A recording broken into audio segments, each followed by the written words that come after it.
মস্তি নে দেহা হেল্ল' এভৰিৱান, কি খবৰ? নমস্কাৰ, মই ইভলিনা। মোৰ এটি অন্য মিনি ব্লগলৈ স্বাগতম জনাইছোঁ। আজি আমি আহিলোঁ আমাৰ ঘৰৰ ওচৰতে থকা এখন পাৰ্কলৈ।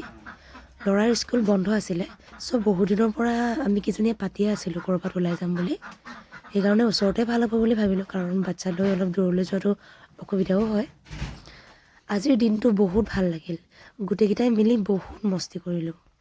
খেলা দেখি ল'ৰাই কৈছে, মা তুমি আজি ইমান খেলিছা, ভাগৰ লাগিব নহয়, পানী অকণ খাবা নি?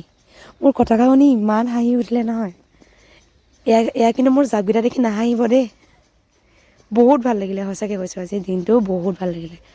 অলপ টেনশ্যন হৈ আছিলে, কিন্তু ইয়াত যোৱাৰ পিছত একদম মাইণ্ড ফ্ৰেছ হৈ গ'ল। আমাৰ মস্তি চাওকচোন, এই মোৰ বেছি হয় দেই, চুমু। আকৌ এদিন আহিম বুলি কৈছে ইহঁত কেইজনী। আমি গৃহিণী হোৱাৰ পিছত এদিন ওলাই আহিবৰ কাৰণে ইমানখিনি মেনেজ কৰি ঘৰখনত আহিব লগা হয় নহয়। আমাৰ মাক পুতেকৰ ডেন্স